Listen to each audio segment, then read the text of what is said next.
Hey, it's Big V, and we are talking teams, but not any team, not general teams, and we certainly aren't talking average teams. Matter of fact, today, we're only going to talk about seven-figure teams.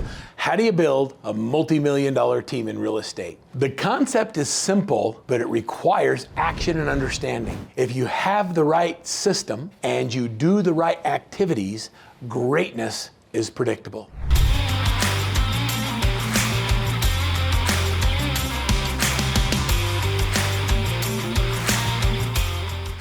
So what does it mean to build a seven-figure team? Well, the first thing you have to understand is what your role is on the team. You're the CEO. Your job is to do two things and two things only. The first one is business development. You got to make it rain. And the second thing is people development. You have to develop people to become exceptional, if not better than you, at every aspect of the business. One of the hardest things for leaders to do is to get out of production. You'll make more money, you'll serve more families, and you'll change the lives of the members on your team if you stop selling real estate and focus on serving them. So the first thing I'm going to tell you, and it's right here on the top, is stop selling. That's number one. You got to stop selling. You can do it if you want to keep selling, but I want you to build a business that doesn't require you to. I always want you to do whatever it is you love. You love showing houses, go out and show some houses. You love listings, that's great, go list some houses. But put yourself in a position financially where you get to choose. And if you don't sell a house this month, or you do sell a house this month, it doesn't matter to you because you're in the seven-figure success bracket. So how do we build a successful team? We start by understanding what our role is. Our role is to do two things. Number one, prospect, business development, find opportunities. And number two, develop people. The next thing that's important is it's really critical that you understand and know your numbers. So I'm going to take you through some critical numbers that are on the sheet behind me, and I'm going to explain to you what they mean and show you how simply by doing the math and then creating the right activities, you can build a multi-figure team. So let's do the math. If you understand these numbers, you'll understand how to build the team that's a multi-million-dollar team. Are you ready to start? The first thing is this: know your numbers. Let's just use an average sell price, and that doesn't, you have to put your own numbers in, but I'm going to say 350,000. You can charge whatever you want for commission. I'm just going to give an estimate that the average amount of money you make when you do a deal is around $10,000. It could be more and it could be a little bit less depending on your sales price and what it is you charge. The next thing I want you to do is I want you to understand that if you're making $10,000 a sale, that means you've got to do 100 home sales in order to make $1 million in gross closed commission. If you understand the ratios, it looks like this. Every listing you get should equal 1.5 buy-side transactions. That means for every listing you get, you should close 1.5 buy-sides. 40% listings, 60% buyers. For every listing you generate, you should develop between 6 and 8 leads a month. For every 25 leads we generate, we add one buyer's agent. It's simple math, and it's a formula that is proven for success. As we do this math, you now have 40 listings, 60 buyers. If you are averaging 10 active listings, that means you're getting between 6 and 8 leads a month. 60 to 80 leads means you need between 3 and 4 buyer's agents. It's interesting that when you do the math on this and you do your 40 listings, 3 to 4 buyer's agents, each with the minimum level of acceptable performance of 24 transactions, you're going to easily get to your 100 deals.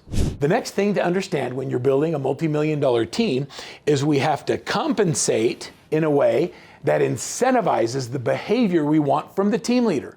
Let me give you an example. If as a team leader, I want to delegate listings, but I overpay my listing agents, I won't ever give the listings away because I can't afford to. If you're paying a listing partner 70% or 80%, you'll never give it away. But if I pay my listing partners as outlined in Workman's Success Workman Way, you pay between 25 and 35%. A good listing partner should be able to list 60 to 80 houses a year. If they list 60 to 80 houses a year at 30 to 35%, they're going to make way more money than they make as a general agent that does both buyers and sellers in their own admin. So keep in mind that it's always more important to the agent that they get to do what they love, and how much money they take home is more important than the split they're on. So we create an environment or a culture that allows them to earn more while focusing in the part of the business they become an expert in.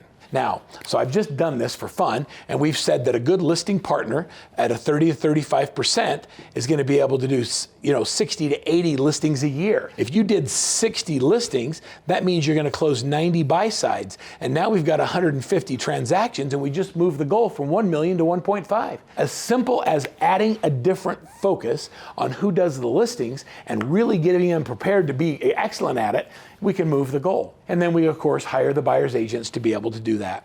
The next thing I want you to think about is simply this.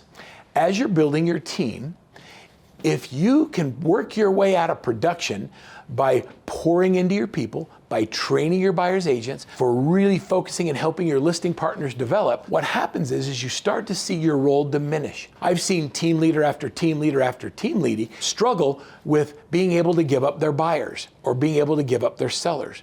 And so I ask them this simple question. When you put a buyer in your car and you're driving them around, what are you not doing instead? Are you not going to your kids' ball games? Are you not showing up at their practices? Are you not having date night? What's not happening because you're choosing something else? What I found is people say, yeah, but I love my buyers and I love my sellers.